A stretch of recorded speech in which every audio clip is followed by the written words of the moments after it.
Hola, ¿qué tal? Bienvenidos. Esto es Trascendi. Le agradezco mucho que nos acompañe nuevamente y bueno, lo queremos invitar para que nos acompañe en esta entrevista que verdaderamente es de lujo. Hoy vamos a hablar con un hombre que ha entregado su vida a promover la cultura en nuestro país. De hecho, muy pocos han hecho tanto por la cultura en México como él lo ha realizado. Él es Álvaro Hegewisch. Y a pesar de que prefiere que lo presentemos como promotor cultural, bueno, yo quiero decirle que tiene un currículum muy importante. Entre ellos ha sido secretario técnico de Conaculta, ha sido director general de la Fonoteca, ha estado en la Fundación HARP y bueno, ahora es el director de Arte y Cultura de Grupo Salinas, entre otros muchos cargos más. Así pues, dispóngase con nosotros a disfrutar este tiempo que estoy seguro le va a aportar mucho. Vamos pues con Álvaro Hegewisch.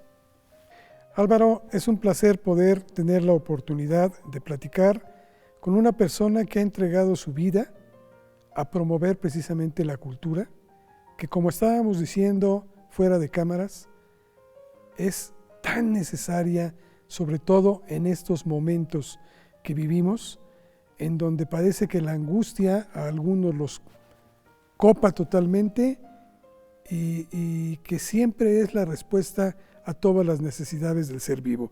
Así es que muchas gracias por esta entrevista y yo quisiera iniciar con esta pregunta. ¿Cuándo inicia la pasión en tu vida por dedicarte precisamente a la promoción de la cultura, Álvaro? Bueno, realmente no fue a una edad temprana.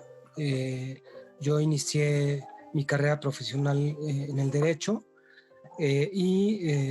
pero también decidí posteriormente dedicarme a la escena, a la creación escénica, básicamente al teatro, al canto, a la música. Y bueno, ahí nace mi pasión por la expresión estética, digamos, y la expresión estética en el escenario, en vivo, porque me pareció me atrapó, digamos, esta posibilidad de comunicación tan fina y tan profunda que puede tener la comunicación entre el hecho escénico y el público que observa, ¿no? Esta cuestión de poder observar una ficción o poder observar y estar presentes en el mismo lugar un performer, digamos, un actor, un músico, un cantante, etcétera, generando una experiencia estética con un público que la comparte, ¿no? Y en una, digamos, en una pues una especie de comunicación, de comunión, ¿no? Me parece que ese a mí me llevó a, a, a entender que esa era parte importantísima del alimento de la sociedad, del ser humano, ¿no? Ese tipo de comunicación que, bueno, normalmente estamos habituados a platicar, a hablar, a veces escribir, ¿no? Ya ahora cada vez menos porque cada vez los caracteres son menos y menos y menos, ¿no? Pero digamos, a mí me atrapó esta convicción por promover el arte y la cultura en mi juventud, ¿no? En los 20. Y ahí fue cuando yo decidí dedicarme totalmente de lleno a la creación artística y a la promoción del arte y la cultura. Podríamos decir que es el teatro, ese puente, el que te da el acceso precisamente a la cultura en general. Sí, definitivamente. Yo diría la escena, porque finalmente también hay una parte muy, muy importante de mi formación, digamos, en la apreciación de las expresiones artísticas en la música. La música tiene un papel muy importante, pero es hasta que yo lo veo en escena, desde un concierto de un cantante popular o un concierto sinfónico, hasta después tener la experiencia ya como creador escénico, primero como actor, y efectivamente ahí Yo tuve la fortuna de iniciar mis pininos en la escena, en la actuación, pero también como cantante en la zarzuela, empezando desde ser coro hasta tener pequeños papeles. Entonces, sí, finalmente es a partir de la escena, del escenario, donde me atrapa totalmente esta bellísima profesión de la promoción del arte y la cultura. Sin embargo, por ahí leí alguna declaración que habías hecho en el sentido de que la música también forma una parte muy importante de tu vida y que incluso en tu casa, en la niñez, te formó de alguna forma también como a lo mejor los primeros pasos en este caminar hacia la cultura. Sí, definitivamente. La música es la llave de entrada a este fascinante mundo de la creación escénica. En mi casa yo tuve la oportunidad, bueno, yo tengo una familia eh, de abogados, muchos abogados, mi padre es abogado, pero bueno, tenía una relación muy importante con las disqueras en los 60, 70, incluso 80, 90. Y bueno, teníamos acceso, gracias a eso, a un acervo discográfico muy amplio, ¿no? Digamos, no solamente eran los gustos de mi padre o de mi madre los que estaban digamos, en la biblioteca de discos, pues, ¿no? En la discoteca. Había de todo, porque finalmente estas empresas disqueras pues mandaban discos y mi padre tenía acceso a esos discos. Entonces teníamos desde ediciones muy importantes de grabaciones de música clásica, sinfónica, de concierto, lead, etcétera, etcétera, de todo tipo. Obviamente los compositores más famosos, los directores de orquesta más famosos, pero también tenía acceso a música de todo tipo, sobre todo música que se editó en los años 60, 70, música en español. Había una disquera muy, muy importante que era Hispavox en los 60, bueno, desde antes, que editaron y generaron discos de cantantes en español y fueron, digamos, los pioneros bueno, junto a CBS, etcétera, pero una disquera muy importante. Y yo tuve acceso a cantantes como Alberto Cortés, Mercedes Sosa, o Rafael, bueno, todo, Julio Iglesias, todos los famosos de ese entonces. Entonces había un acercamiento a una experiencia musical de un rango muy amplio, ¿no? Entonces eso, definitivamente eso a mí me fascinaba desde niño, pero finalmente cuando tuve la experiencia de estar en un escenario o de vivir conciertos, tanto de orquestas sinfónicas, bueno, en la sala Nezahualcóyotl, como conciertos de cantantes de pop, ¿no? De balada, bueno, de Alberto Cortés, de Rafael, de José José, o sea, haber podido ir a muy temprana edad a conciertos, los que se daban en el patio, no sé si recuerden, era un centro de espectáculos, ¿no? No existía como tal ahora como no es el Auditorio Nacional, pero había conciertos tanto en el Teatro de la Ciudad como en el patio, ¿no? Ahí el lugar de José José o de Rafael, etcétera, Alberto Cortés. Ahí tuve acceso a estas experiencias de un cantante, por ejemplo, ¿no? Entonces, bueno, sí, a partir de ahí me surgió esta fascinación por la escena, ¿no? Por esta comunicación en vivo de esta parte de generar un concierto o una obra de teatro, ¿no?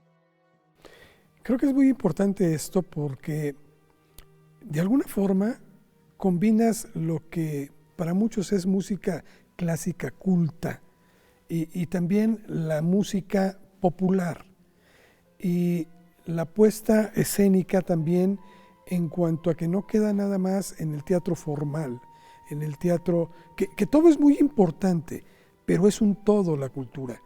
Y no sé si esto es lo que te da a ti una visión mucho más amplia que te permite precisamente llevar tu trabajo, externarlo hacia el pueblo en general, que yo creo que es lo importante en la cultura, llevarlo precisamente al pueblo.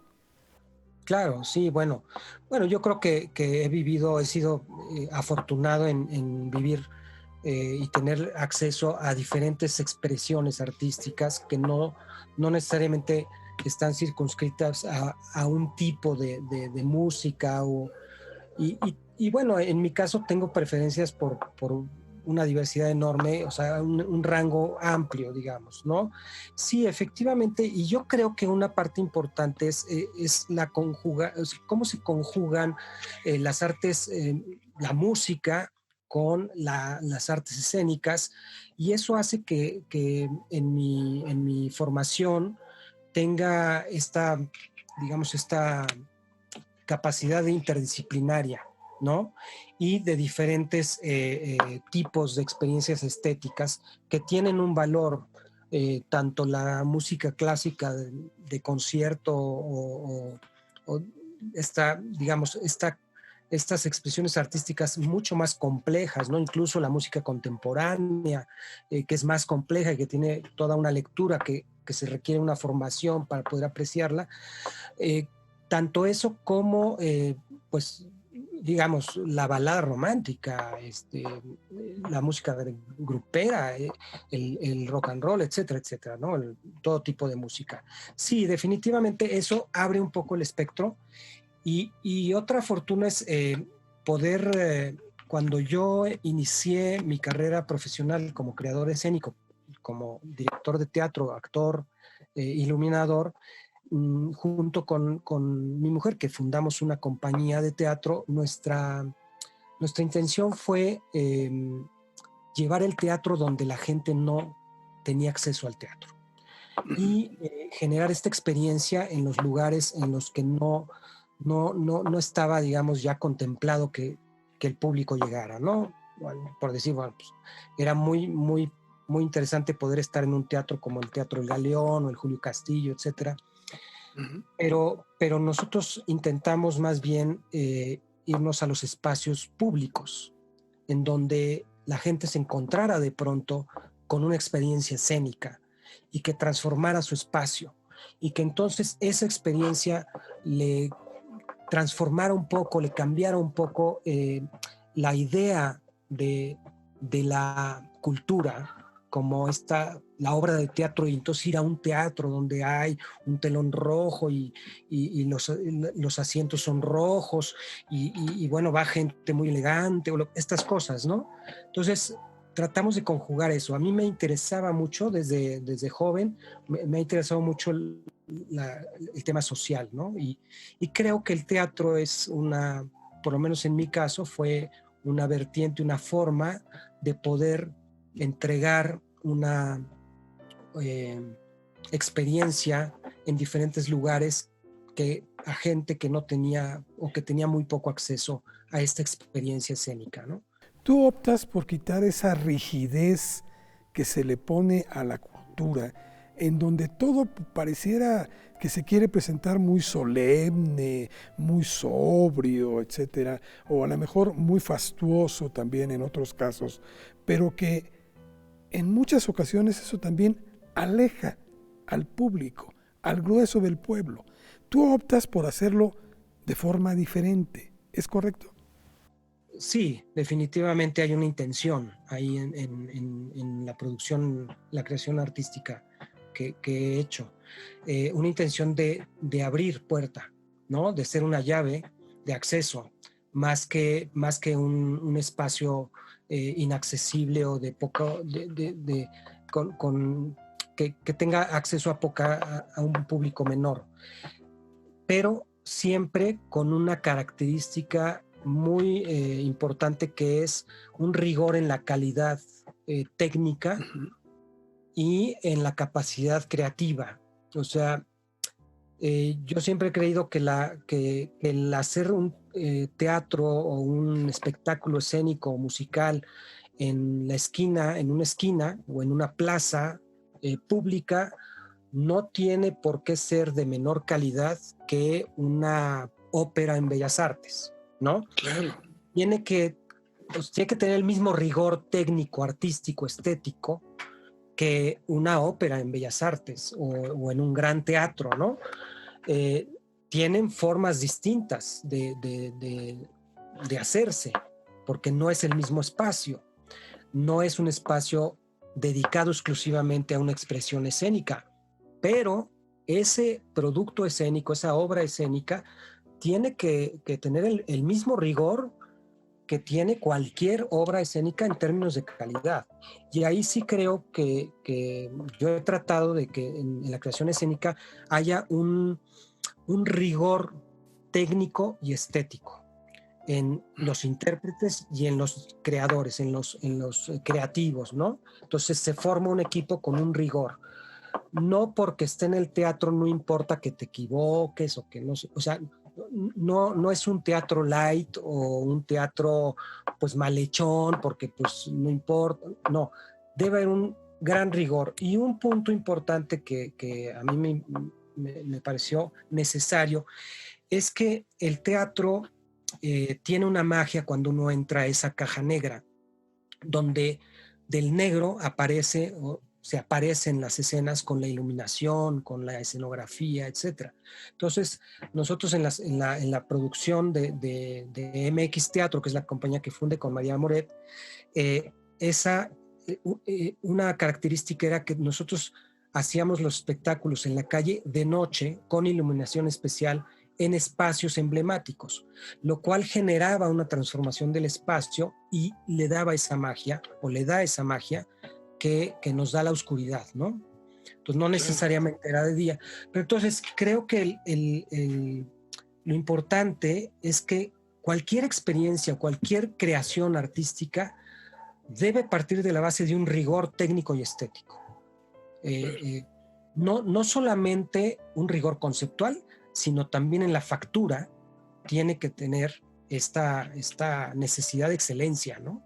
Entonces, no está reñido el poder hacer un espectáculo para un público en Mixquic, el Día de Muertos, con 1,000 personas en una celebración muy popular, que hacer una obra de teatro de cámara al estilo Ludwig van Gules en la gruta, ¿no? O en un foro pequeño. El rigor estético es el mismo. La forma y el público y el espacio son distintos, pero una cosa no obsta a la otra, ¿no? Sí, me queda claro que no se trata de presentar basura ni de presentar ligerezas. Se trata de ser profesional en todos los sentidos y darle la máxima expresión artística y escénica a la gente que lo va, porque es la única forma de que aprendan que la cultura también puede ser divertida, ¿sí? Solo quitarle la rigidez, creo que es eso. Claro, claro, claro. Estos cánones decimonónicos de estos formalismos que tienen su encanto, en cierto modo, ¿no? Tienen su encanto, esta formalidad de vestirse de una manera para ir al teatro y que sea todo un evento en términos sociales. Tiene una razón de ser, pero, pero, pero no es lo único. Y para poder acercar a un público y formarlo, hay que ir ahí. Hay que decir, no tienes que saber nada. Simplemente tienes, es como cuando escuchas una canción de Manzanero en el radio, pues te gusta o no te gusta, te conmueve. ¿Por qué? Porque te lleva a pensar en tu novia o en esa relación amorosa o lo que tú quieras, ¿no? O sea, ese es el arte. El arte mueve las fibras humanas, las más profundas, ¿no? Y obviamente que también genera una reflexión, es una ventana, es un espejo, es una forma de reclamo, ¿no? Frente a las realidades a las que uno no quiere o no está conforme, ¿no? Porque un artista nunca está conforme con una realidad, siempre está tratando de cambiarla, de transformarla, de transformar al otro para que ese otro tenga una mayor altura en términos de humanismo, ¿no? Entonces, yo creo que esa parte, digo, a mí me tocó la fortuna de ser alumno en actuación de Julio Castillo. Y Julio Castillo era un director teatral muy exitoso, de un talento impresionante, que podía hacer igualmente una obra en el frufru o telenovelas que una obra de altísimo rigor y muy compleja en un foro de 40 personas. Entonces, yo tuve esa fortuna de ver eso, ¿no? De ver cómo un ser tan talentoso, tan riguroso, podía generar este tipo de experiencias en públicos distintos, en el Blanquita o en Bellas Artes, ¿no? Entonces, creo que eso hace que abras llaves. Y bueno, la gente, luego hay esta, digamos, esta idea de que el público que no conoce, pues no sabe y entonces no va a entender, ¿no? No, pues no va a entender nada. Bueno, pues si tú le pones una obra complejísima que tiene un discurso que requiere cierta formación, pues claro que no. Pero el público llano, digamos, no con esta idea de ser un público conocedor, pues es muy sensible y está muy abierto a estas experiencias. Entonces yo creo que ahí es donde a veces nos falla en términos de querer generar una obra de arte que impacte a los críticos, pero pues no le llega al público. Entonces, pues ¿para qué, no? Esa es un poco la idea.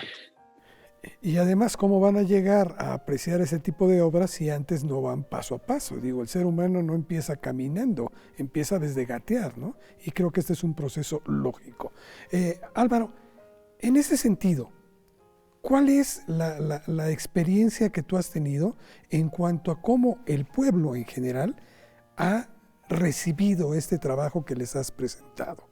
Me gustaría saber esto y si tienes alguna anécdota, porque supongo que estás lleno de ellas, pudieras compartirnos alguna. Sí, claro. Mira,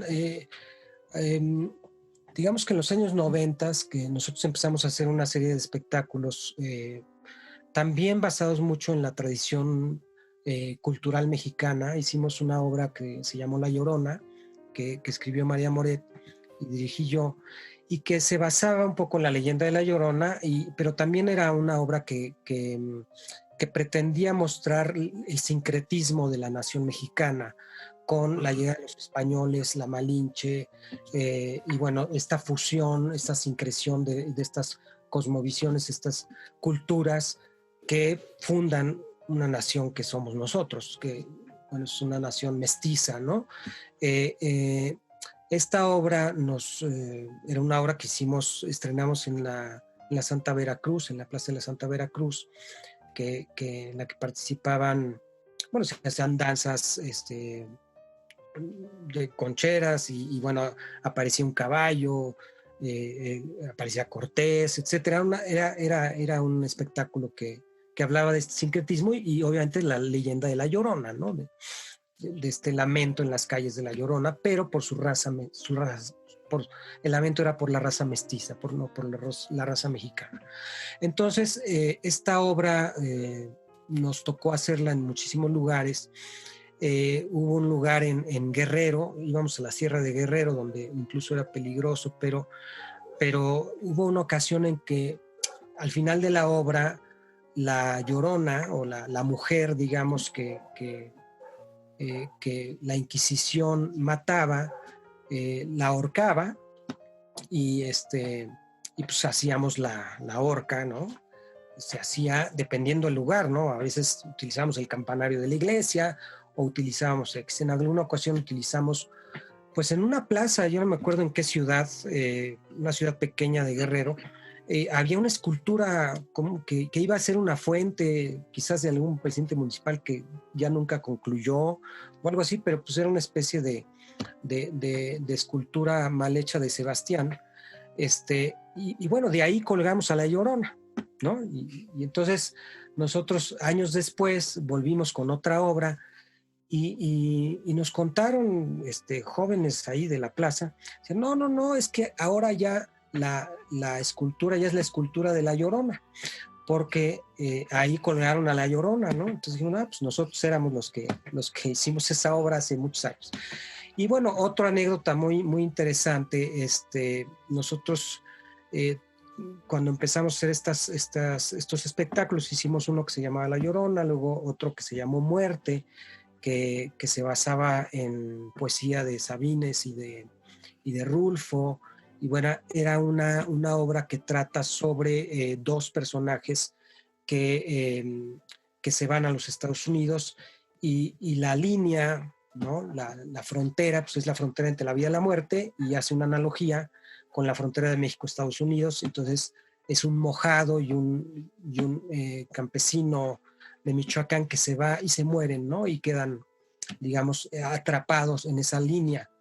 Entonces, bueno, era una obra que hablaba de la migración, sobre todo de México, Estados Unidos, y esa hicimos mucho trabajo nosotros en los estados fronterizos de Estados Unidos, y en alguna ocasión fuimos al fuerte Sutter, que es este fuerte está en Sacramento, y es el único espacio estadounidense en donde se iza la bandera mexicana, el fuerte Sutter, y ahí hicimos una presentación. Y bueno, el que nos llevó a presentarla, nosotros dijimos, bueno, pues anúncienla en radio, lleven su silla, lleven lo que sea y van a presenciar una obra de teatro. Eh, la, la, la emoción fue cuando este señor, que además se llama Juan Carrillo, un gran promotor de la cultura mexicana en California, decía, le decía a María, María, no puedo creerlo. Nosotros llegamos a montar el espectáculo, pero en la tarde, a las 4 de la tarde, de pronto el fuerte estaba rodeado por una fila enorme de personas con su silla para poder entrar a la obra, ¿no? Y bueno, pues creo que es uno de los espectáculos con mayor público que se han hecho en ese lugar. Son de estas cosas que uno nunca imagina, ¿no? Haber utilizado un tema que le mueve tanto a la gente, ¿no?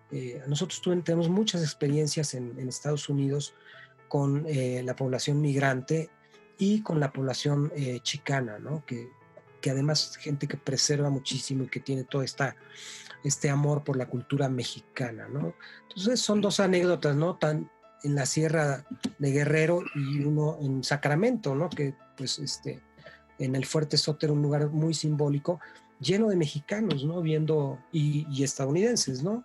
Viendo una obra sobre la migración. Muy bien.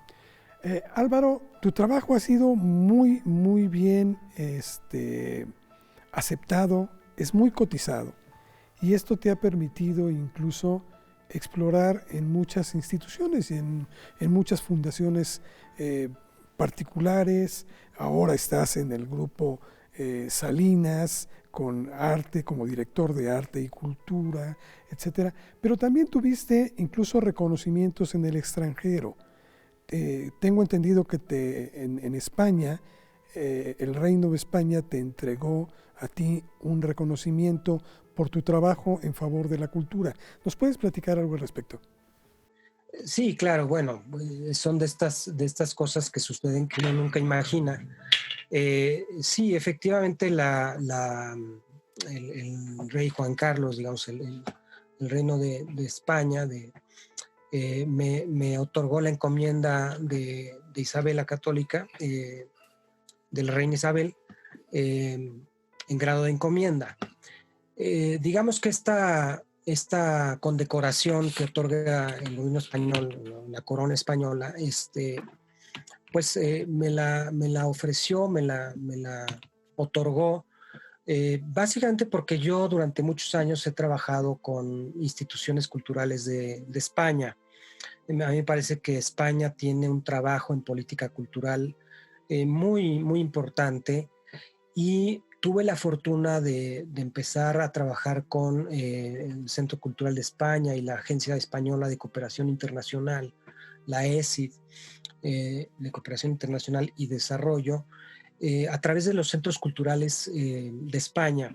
Uno, el que está en México, en la calle de Guatemala, pero básicamente empezamos a trabajar un programa de formación y de talleres de residencias artísticas en el Centro de las Artes de San Agustín, en Etla, en Oaxaca. El Centro de las Artes de San Agustín es un centro de las artes que promovió Francisco Toledo, y a mí me tocó coordinar la operación, digamos, la puesta en marcha de ese Centro de las Artes junto con otros, ¿no? Entonces ahí empezó una relación, y previamente había una relación con con España. Nosotros presentamos, en muchas ocasiones nos presentamos en España. eh, y, y posteriormente hicimos, a mí me tocó hacer programas de residencias artísticas de España en México, y trabajé también con la Secretaría General Iberoamericana, que la Secretaría General Iberoamericana es el organismo internacional de Iberoamérica que promueve pues el espacio iberoamericano, ¿no? Esta relación de los países iberoamericanos. Y ahí se empezaron a crear a partir de, yo no me acuerdo si antes del 2000, pero a partir de la década del 2000, una serie de programas Iber, les dicen programas Iber, Iberescena, Ibermuseos, etcétera. Y a mí me tocó desde la coordinación de proyectos con los estados en el Centro Nacional de las Artes, con la ESID, trabajar en programas de formación artística, y posteriormente en distintos cargos que tuve como funcionario, como servidor público, en la Dirección General de Vinculación Cultural, en la Secretaría Técnica del CONACULTA, entonces CONACULTA. Impulsamos estos programas ciber, e impulsamos también esto bajo la presidencia de Sergio Vela. Impulsamos el primer Congreso Iberoamericano de Cultura. Y bueno, ahí participó el príncipe Felipe entonces, y bueno, entonces se generó una relación importante de cooperación cultural entre México y España a partir de esos proyectos. Generamos proyectos Iber, y ahí me tocó generar el proyecto Ibermuseos, Iberorquestas, y después el programa de Ibermemoria Sonora y Audiovisual. Entonces, bueno, a partir de esta relación tan fuerte que tuvimos con el Congreso Iberoamericano de Cultura, la parte de apoyo incluso, el primer Congreso Iberoamericano de Cultura que se hizo del tema fue el cine como empresa creativa, como industrias creativas de cine en español, toda la parte del espacio iberoamericano como un mercado para la factura de cine en el idioma español, frente a esta hegemonía, estas grandes corporaciones cinematográficas de Estados Unidos, ¿no? Básicamente, que inundan el mercado. Entonces, hubo un trabajo importante en términos de industrias creativas, que el Ministerio de Cultura Español tiene un programa muy importante de industrias creativas y de cooperación cultural. Entonces, a partir de estos proyectos, bueno, pues hicimos mucho trabajo en conjunto, y bueno, pues afortunadamente, gracias a ese trabajo rindió algún reconocimiento, y uno de ellos es ¿no? Que siempre agradeceré y veré así como algo un poco desproporcionado contra lo que yo hice, pero bueno, así es. Y que llena mucho el ego, pero que también es un compromiso, porque te exhorta a ser mejor cada día. Claro, definitivamente, porque digamos que no podemos, yo creo que uno con donde esté, así esté, como servidor público, a mí me ha tocado estar desde jefe de departamento, o sea, desde un puesto muy, digamos, menor o bajo hasta cargos altos. En el que sea, uno puede hacer lo inimaginable, si uno se lo propone. Lo que creo yo es que uno no puede medirse por el cargo que tiene. Uno tiene que medirse, o más bien visibilizar algo mucho más grande de lo que uno podría creer que hace, ¿no?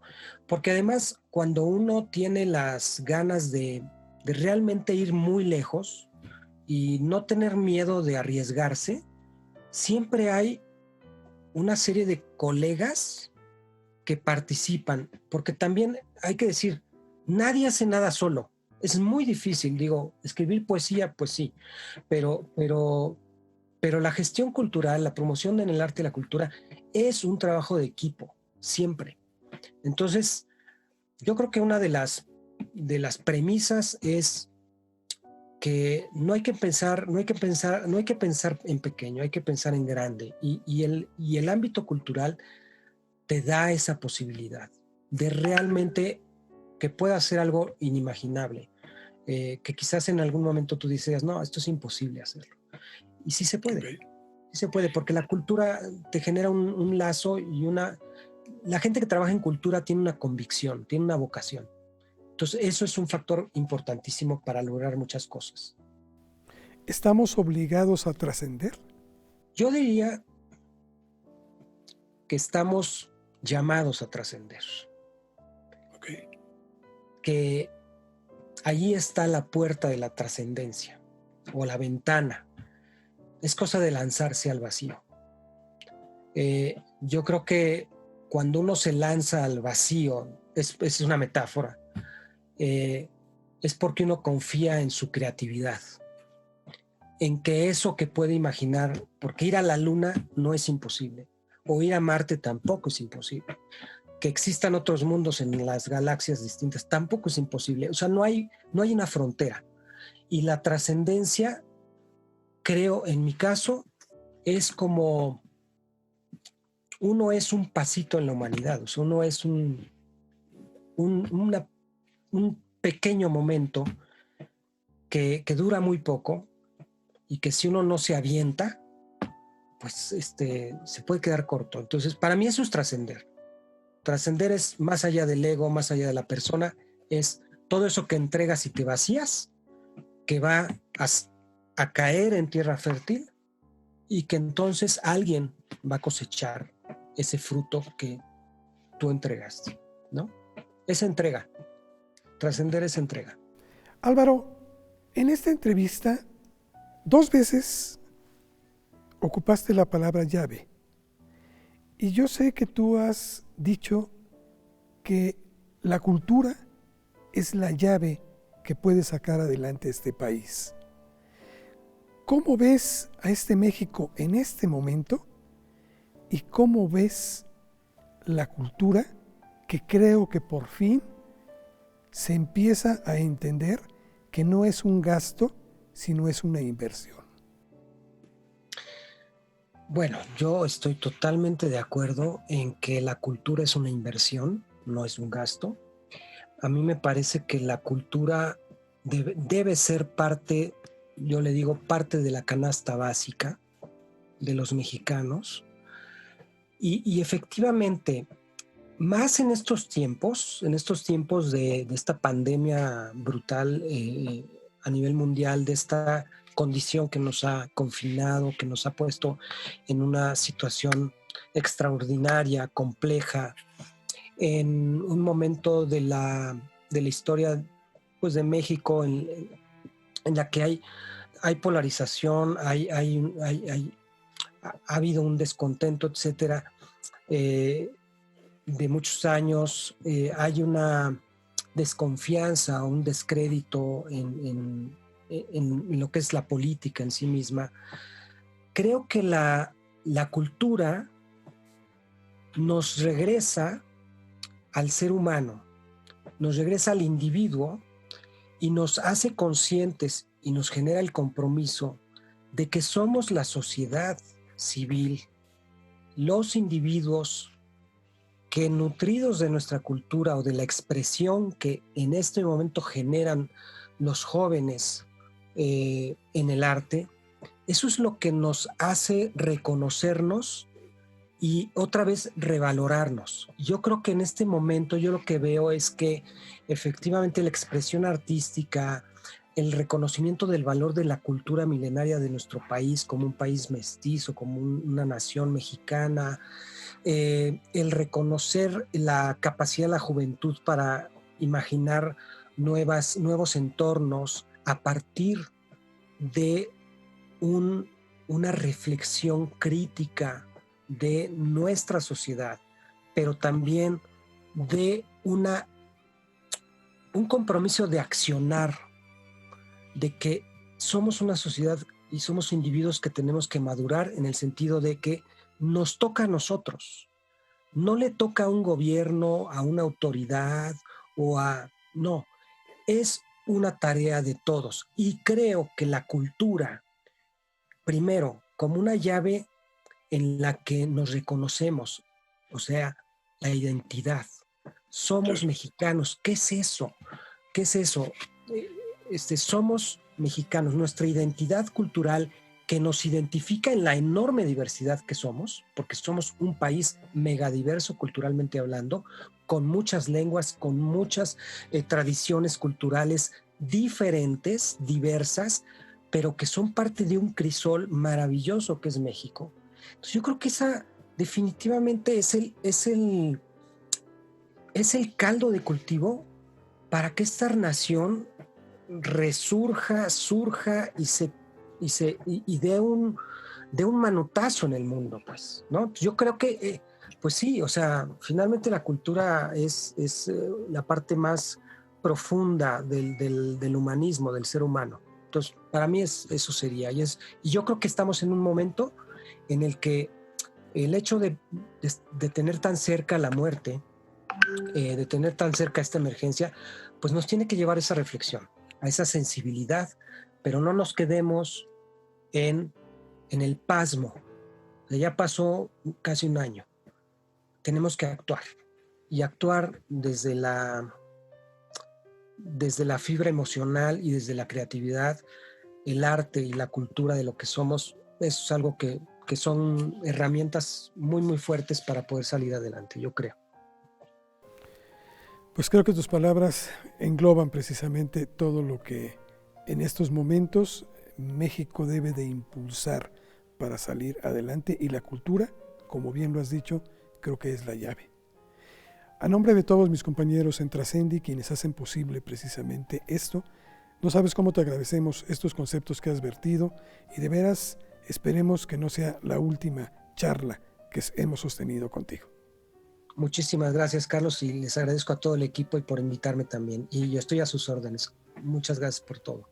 Gracias, Álvaro. Y sigue con los éxitos que a todo mundo, a todo México, nos hacen falta, porque nos llegan a conocernos precisamente más. Muchas gracias. Gracias a ti. Esto fue Trascendi. Gracias por acompañarnos.